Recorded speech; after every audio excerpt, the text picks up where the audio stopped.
Hey, Terry Lynn, can you hear me? Yep. Can you hear me? I can hear you just fine. Okay, perfect. Great, great, I'm great. using my laptop, so I was a little nervous I wasn't gonna screw something up. Hey, and if you do, who cares? Everything's figure outable, right? Can you hear me okay, Terry Lynn? Yep. Good stuff. I'll just give everybody a few more minutes to log on here on this beautiful July evening. The 15th of July already. Oh my goodness. Where's this summer going to? It's my son's birthday today. Yes, I see that. Your little bio. That's amazing, eh? That's Tyler James. Yep. 22 today. 22. 22 years old. Yeah. Wow. I'm getting old. It's hard to say you're 29, eh, when your kids are like 24, 23, 22. You're a little dark, Terry Lynn. I have all the lights on in here. I live in a condo, so. No, there you go. Okay, just it was my setting there, not your fault. Sorry, my setting. So we've got a few minutes. We're gonna let people roll on. We've got lots of people jumping on. Kevin Duguay, hey buddy.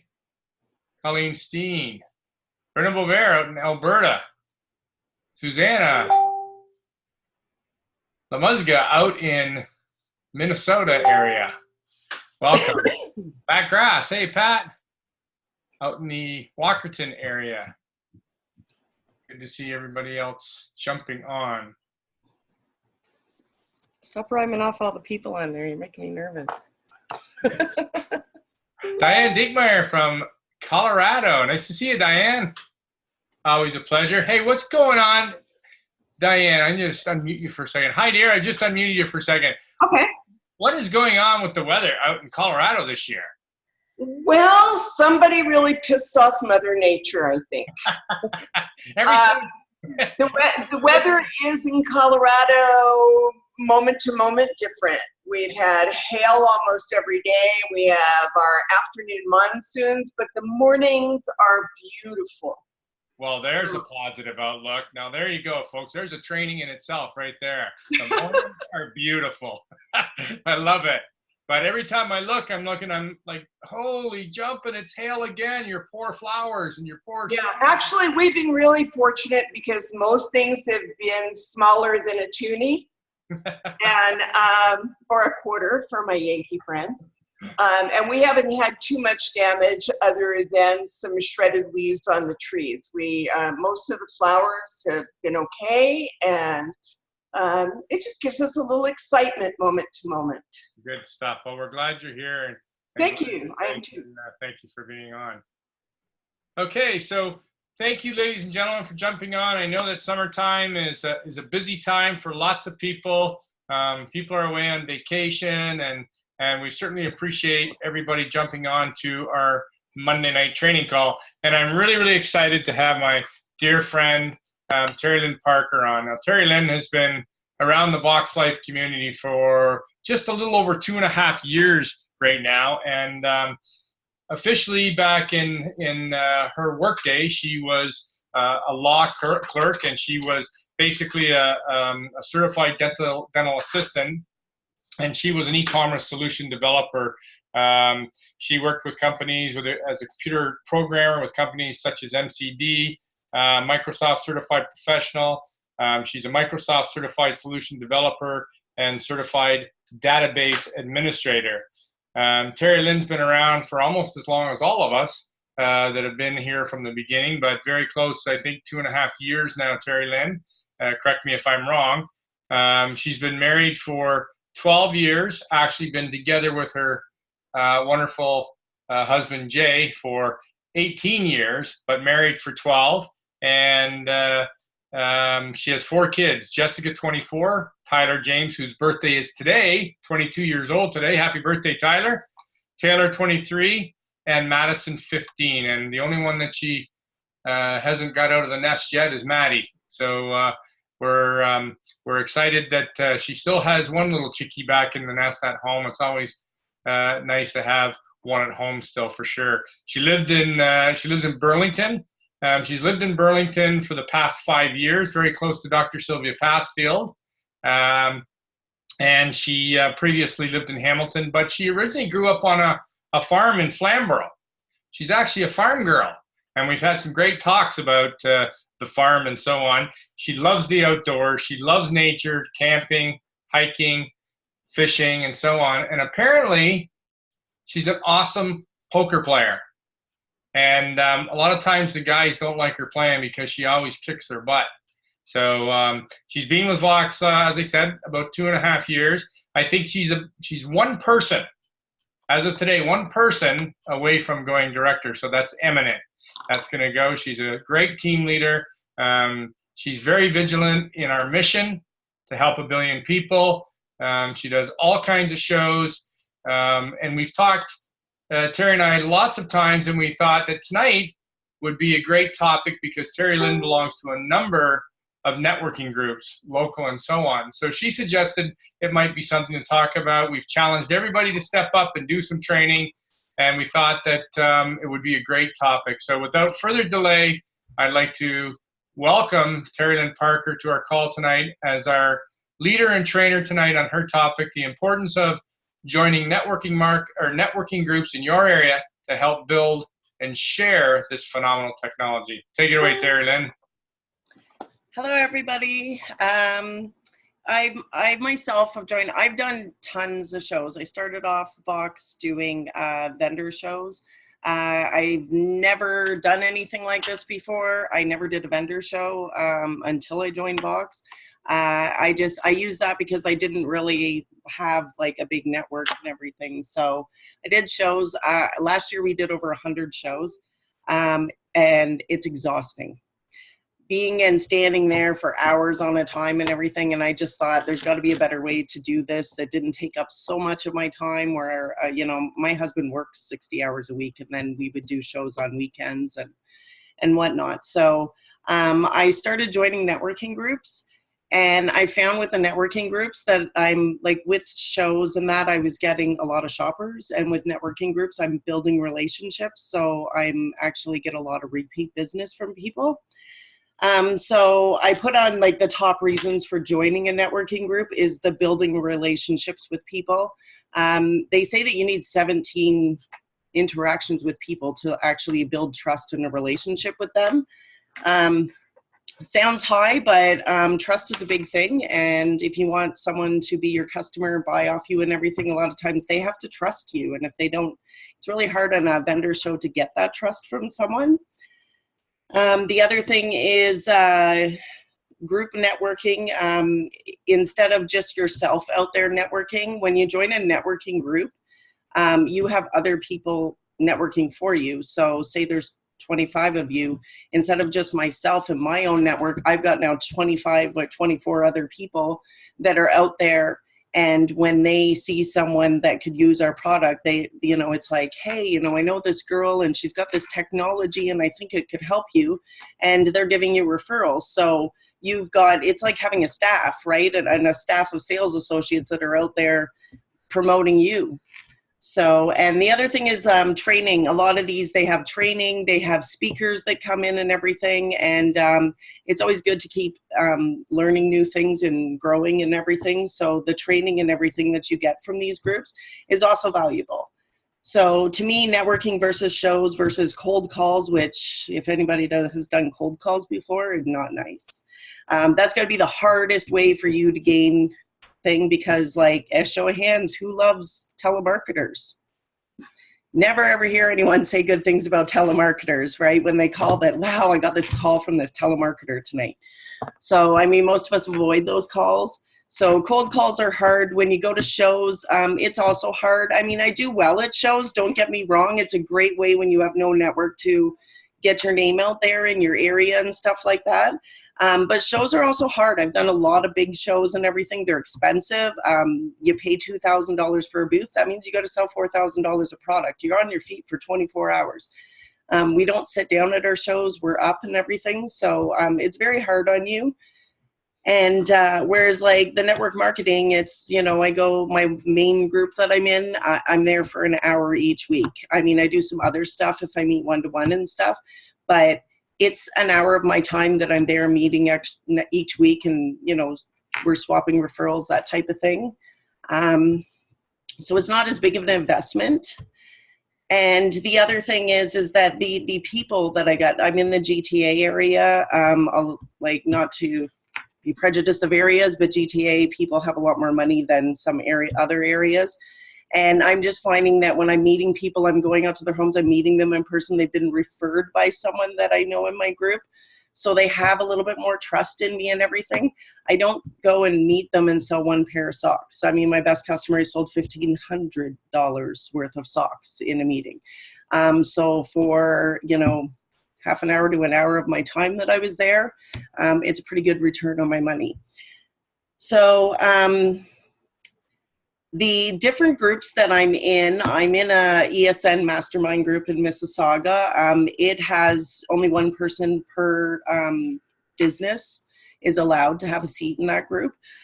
So, for example, none of you guys would be able to join my group because I have that seat. It was relatively cheap. I actually found this group. I met her at another networking event, and she told me about her group. I had a one-to-one with her and to find out more about her business. The other group I'm in, Mississauga Women's Group, it's online. They have some training. They have a once-a-month meeting. I'm in Hub Inc. They have numerous chapters all over. I'm in the Halton chapter. This is a women's group. This group's really good. They have roundtables for women that are all helping each other. So you sit with this group of girls and we'll talk about struggles we're having in our business or where we need some help in our business. Like I can say, I'm in an MLM type business and I'm struggling with recruiting and blah, blah, blah. And I've got every woman in that thing that is giving me ideas and what to do and what I could do and everything and all that. These are all entrepreneurs, some of them very highly successful entrepreneurs. And so I like that aspect because it's women helping women. We're all building together. They're all different types of businesses, but they all bring value. They also have speakers that come in that group, and the speakers are phenomenal. They're all very successful business women. The main group that I'm in is BNI.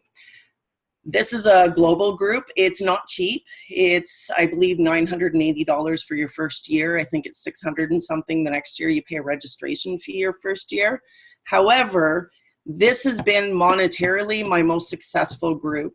They track everything. They have an app. They have a BNI university. There's tons of training with this group, not just business training. We have leadership training because we actually have a president, a vice president. I'm in the leadership team on my thing. I'm a visitor host. It's a bonus because every visitor that comes into the chapter, I greet them and I introduce them to people. So I get to plug my business to every single person that walks in the door because the first thing they ask you is, what do you do? So it's a great role to take in there. It has my biggest return. I've made since October $9,865 from a business from that chapter. It's global. They actually made a wearable neurotechnology category in there for me. So anybody, say in India, that was like, might have even seen Vox and sees me on there, they can get a hold of me because right now I'm the only person in BNI with wearable neural technology category. So, and again, they work on seat basis. So once your seat's in there, nobody else can do business in there. By all means, I can bring any of you as a guest. So anybody that's in my area that I'm in the Poor Credit chapter, anybody in my area, if you were interested in checking it out and seeing what it was like, get a hold of me. I'm fully able to take you to a meeting. And there's like groups all over, so we can hook you up with whatever groups in your area if you want to use that to try to build your business. We do every single week a 30-second ask. Personally, I thought this was really stupid when I joined, and I thought, what can you possibly say in 30 seconds? Because we all know I love to talk, so 30 seconds doesn't cut it. But I've learned a lot because I've learned to really pick what's important, because the buzzer goes off and they shut me off and my ask comes last. So if I want to get an ask in for my group of what I want for referrals that week, I need to like get my point across before that 30 seconds is up. So it's really helped a lot. You know, when you go talk to someone, you can't just blah at them. You know, you probably have 30 seconds before they lose your interest in that. And we also do presentations though as well. So we rotate however many members are in your group. There's 2 every week that do a presentation. And this is when you like get up, you got your PowerPoint or whatever you're going to do, and you present to the whole group more details with your business. So the other thing is with these groups, to be successful, if you're going to go join a networking group, number one thing was have business cards. And this sounds stupid that I'm saying this, but you would not believe how many people show up to some of these things and they don't have business cards with them. And I mean, how's anybody supposed to get a hold of you if they were interested in you if they don't have any information on you? And it doesn't look very professional if you say, well, hey, do you have a pen? I'll write my info down for you. So the second thing is when you go in there, approach and introduce yourself to people. You can't sit quietly in the corner. You made a commitment to be there. So get out of your comfort zone, walk up and, hey, how are you? I'm Terry Lynn Parker. What do you do? And ask questions. Ask questions of people. The more questions you have, number one, if you ask questions, that leaves you in control. And the more questions you ask, that people love to talk about themselves. So the more questions you ask, you keep their interest. And they, you know, you find out more about them. And the biggest thing that I took from there is we actually did this, we did this little activity. We had a speaker come in at one of my groups, and we did this activity, and she told us all we had to say was our name and our credentials, like what you do, financial advisor, Vox Life rep, whatever, right? And she gave us a minute, and we were supposed to go around the room and talk to as many people as we could. So we all walked up, hi, I'm Terry Lynn, you know, and on to the next person, right? Because I love to win, so you just go for it, right? Then she went, when we were all back, asked us, tell me who you met and what they do. And you know, everybody was like, some people, like I remembered one person that I could actually give their name and what they did, like the whole thing. And so quality over quantity is huge. So if you go to a group, some of these groups have 50, 100, like you can go to your Chamber of Commerce, like they have like hundreds of people there. You aren't going to be able to talk to 100 people. So it's better to talk, have a conversation with that person, find out a little bit about them, and then make mental notes. Like I met a practitioner. Okay, I want to talk to this naturopath that I just met about Vox because she'd be good for my business. Or I just met this trainer that works with seniors, and that'd be awesome. I could help her with her business and she can help me with mine. So what you do then is set up a one-to-one meeting with them. So, because you're at a networking group, you're not there to have huge, long conversations. So you find out a little bit about people, pick your people, and set up outside meetings with them. Go to Tim Hortons, Starbucks, wherever, meet them, sit down for an hour, find out about their business, and they can find out about yours. The other thing is mindset. When you go in there, like your mindset or your goals, set a goal. I plan tonight to meet two good new contacts.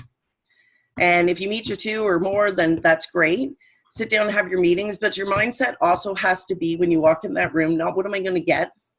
What can I give to this room?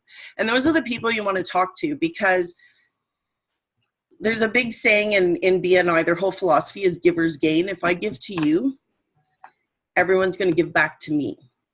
And I mean, that's true in anything in life. So when you go in there, like I said, a personal trainer that works with seniors, it's, wow, you know what? I meet so many seniors with balance issues in my business every day that could potentially be clients for you. Like we should work together because your clients, I have something for them, or that person could join my business down the road, right?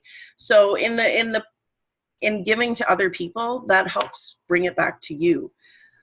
So look for this when you're out in these groups and everything. Don't go there with the mindset of what I can take from this group.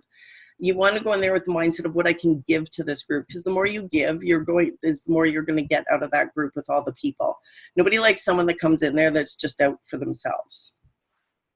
How to find groups. So if you go on Facebook, there's lots of them, tons of them. So Facebook, there's an app called Meetup. If you go on Meetup, it's not a hookup site. It's there's a lot of different activities and groups and stuff like that for people to meet up. So on Meetup, there's a lot of different networking groups on there.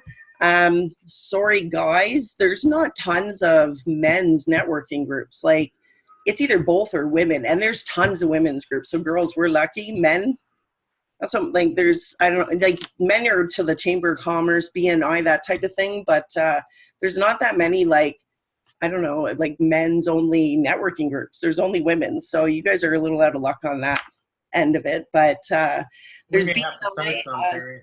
pardon? The men of Vox may have to start some. And they might have to have a Men of Vox retreat. Jay thinks you should. He was a little bit jealous when I went. And then he was more jealous because I left my phone in my room, and I was like, I didn't call him the whole weekend. So I got these messages of, you didn't even miss me? You were like, what were you girls doing? Like, where was your phone? Because I never not have my phone, and he didn't believe me that when I said I left it in the room all weekend. You're talking Jay, your husband, not Jay Dollywall. No, not Jay Dollywall. Jay Dollywall probably doesn't miss me. I'll bet he does. So the other group would be your local Chamber of Commerce or Board of Trade, they're called in some cities. And those have like hundreds of business people. They have a lot of training and speakers and everything, so they're kind of huge. Hub Inc. is another one. They're based, their main office is out of Toronto. It's not very expensive for those ones. The one that's expensive is BNI, but honestly, guys, that is my biggest return. You kind of get what you pay for. They're very professional in that, but Hub Inc. is not very expensive. I do like them for the training end of it. Business-wise, I haven't gotten a ton like monetary sales, that type of thing out of it. But I've had a lot of training out of it, and I really like the camaraderie of the women in the group. They're out of Toronto. She does also lives as well, and it's only once a month that they meet up in person. So, or the other option is start your own. There's lots of people out there that start their own group. They get a group of people together and, hey, I'm going to start a networking group in my own area with my own people because there isn't one here. So it's not hard to start it. You got to come up with rules. You need your people to be there. So they have to make a commitment and meet together. So, and one other thing I wanted to add was look in our own organization too, like in Vox. Like, I get it, we're not all financially linked, but we're all have our own little niche thing that we kind of do. And the biggest thing I learned is you can't say your product is for everybody because that's too broad. You have to narrow yourself down as to branding yourself and what your niche is that you're going to do. And I know our technology can help everybody, but you can't help everybody. So you need to find out what you're passionate about. And if it's, Kevin Duguay, we all know he looks after athletes. If there's an athlete, that's his passion. Kevin can talk to anybody. He is the Vox whisperer. We all know that. But Kevin's wheelhouse, we all know, is athletics. And, if you have a patient like Sylvia Passfield is probably not going to meet the TICAP players and box them. She's more, well, she might for concussion though, but she's into wellness. We know she's the doctor and that's her wheelhouse, and all these things. So you got to find your niche. If you like working with seniors, then that's your niche. That's what you're going to surround your business around, right? But we can also link together because even though we're not financially linked, but if you're going to do something, link up with one of your fellow Vox people. I'm not big on, obviously I'm not an athlete, so talking to an athlete, they're going to listen. So, I'm going to link arms with Kevin and have him come because we're going to meet athletes, right? So even having your own little network group of people that you have that have their specialties and everything, you guys can work and help each other out as well. So just my little thing in there for getting along. So I'm lucky. The people in our area, we get along fabulously. So it's nice to have that in our area. I don't think there's ever even been a fight between associates in our area over anything. So yeah, that's the other thing, just not even networking groups, even your Vox network, reach out, link arms and everything and help each other. So, but yeah, that's pretty much all I have to say unless anybody has questions. Yeah, Terry Lynn, I'm going to go through a couple things here. Just to be clear, when you're talking about, Facebook finding, people have to understand that there's a search bar in Facebook. And yep. You can search in the group. You can, it doesn't necessarily have to be a networking group, as Diane Dinkmeyer said. It could be a group of something that you like that's a hobby of yours. Um, 100%. I know lots of people like moms, young moms that join moms groups, and then they'll comment about even what they're going through with their own kids just to be able to chat in that group, right? Like, oh, my little one's teething. And then all these people chat, and then it's like, oh, hey, and you start talking to them and you friend them. It's a good way to meet friends, right? And I mean, you don't bring up your business at all in any of those kind of groups like right away. no. It's build a relationship. That's the biggest part of this.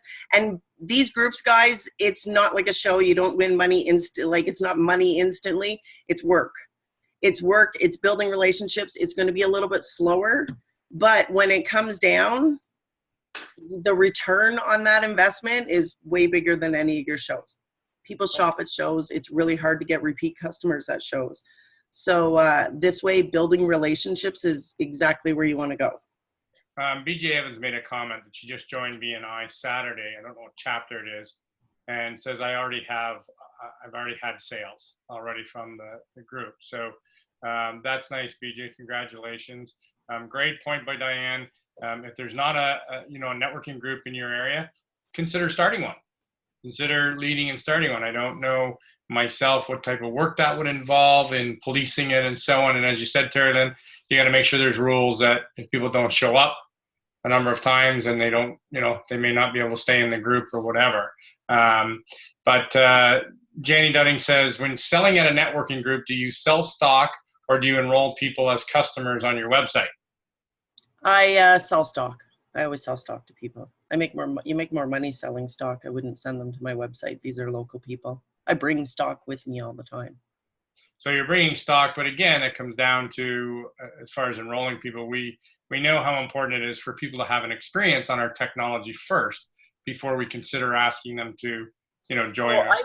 I've enrolled recruits there, but I didn't enroll them as customers. I enrolled them as associates. So. Mm-hmm. So you sell stock and you do enroll as well at these groups. Yep. Great. BNI, however, we are not allowed to actively ask, like we get an ask every week. We are not allowed to ask for recruits to our business. In our one-to-ones and privately we can, but we are not allowed to ask the group when we're presenting or giving our 30 seconds about a business opportunity, because these are all entrepreneurs in the group. So it's just one of our rules.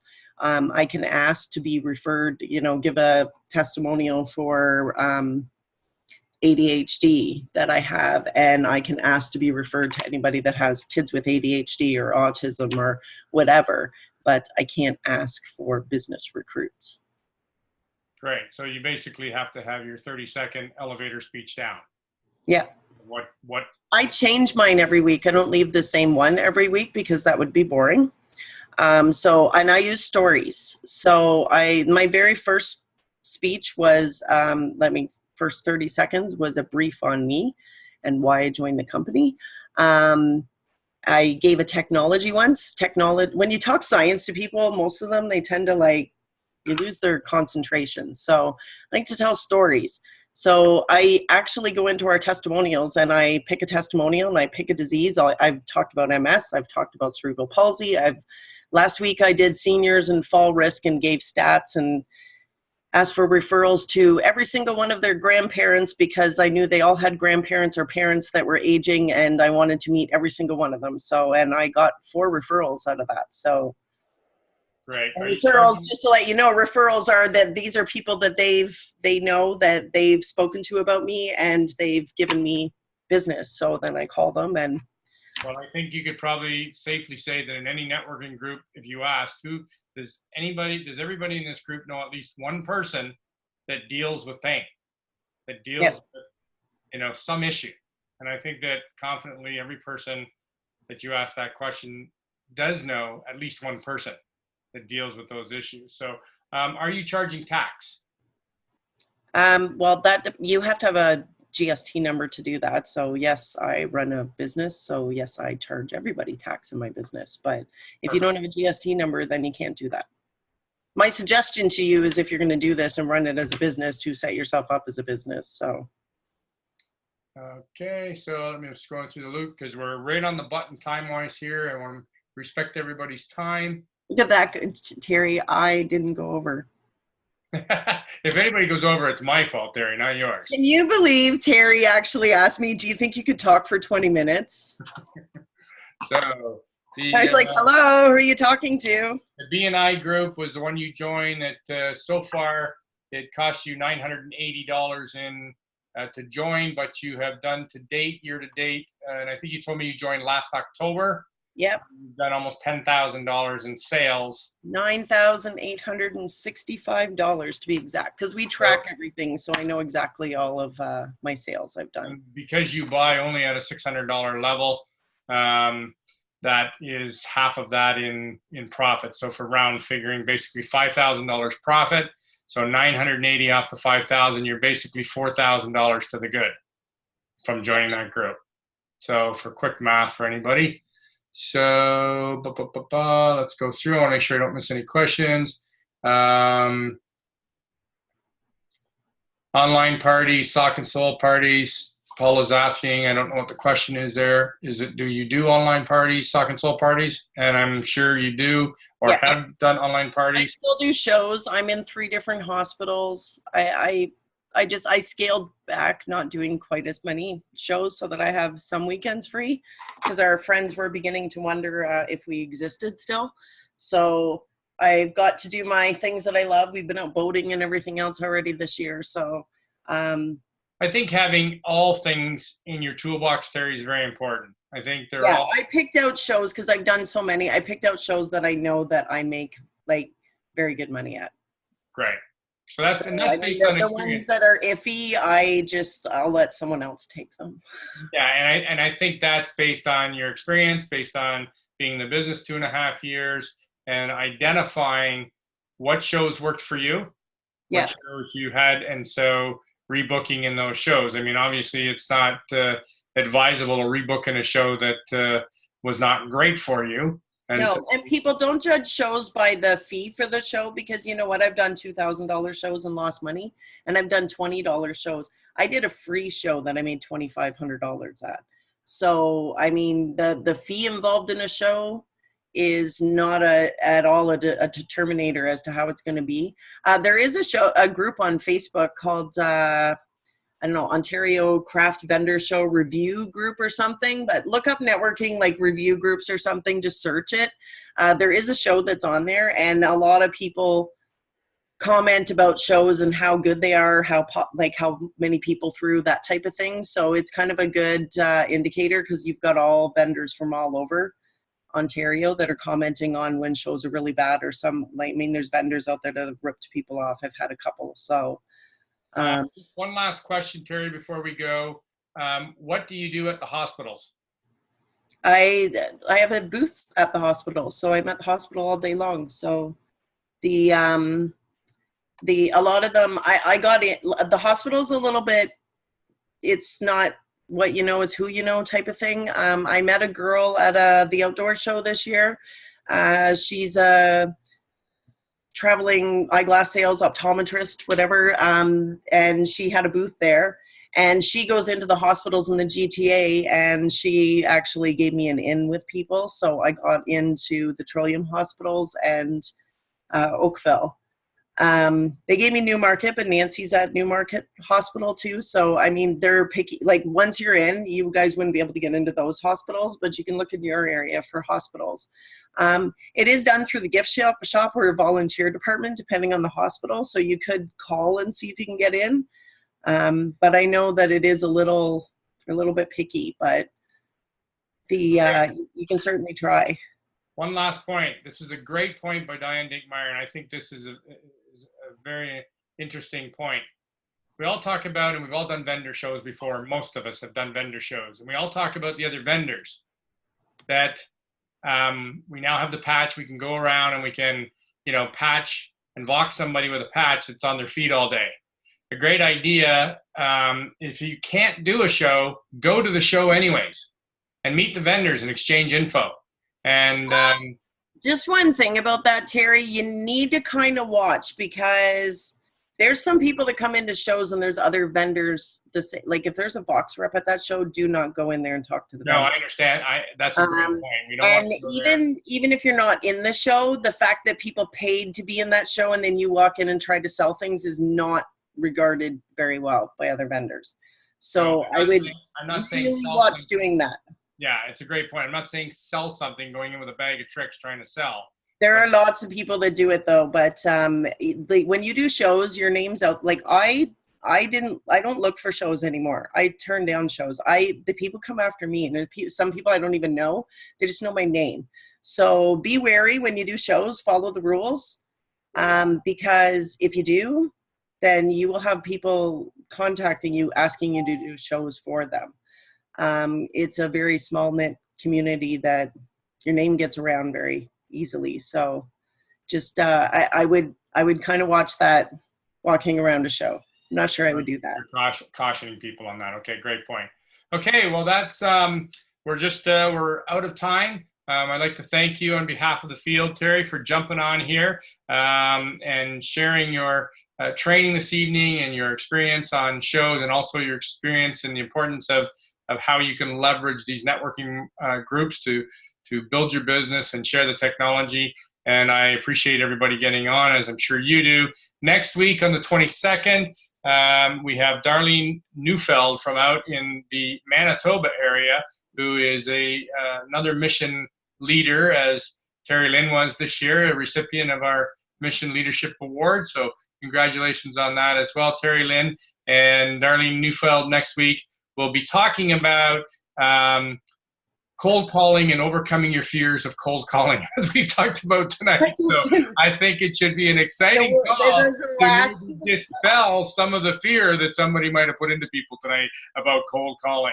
To make it easier. So we all have to kind of do it with follow-up, and follow-up we all know is important. Not sure I would go through a list. If anybody saw Darlene Neufeld give her thank you speech at our celebration event in Niagara Falls, you'll know that Darlene has no problem making cold calls. She's a very outgoing, wonderful lady, very funny, and has been around the business world as an entrepreneur for a lot of years. And I invite all of you to be back here next week and invite your teammates, and we'll put that post up next Sunday as well. So on behalf of everybody here, Terry Lynn, thank you so much for sharing your thoughts on this, and I'm going to unmute everybody so we can say goodnight. So you're all unmuted. Thank you for being on, and we'll see you again, God willing, next week. Good night. Good night. Good night. Good night. Thanks, Terry. That was so great. Really good share. Thanks, Lori. Good night. Call me after. I just texted you. Good job, Terry Lynn. Good job. Bye for now.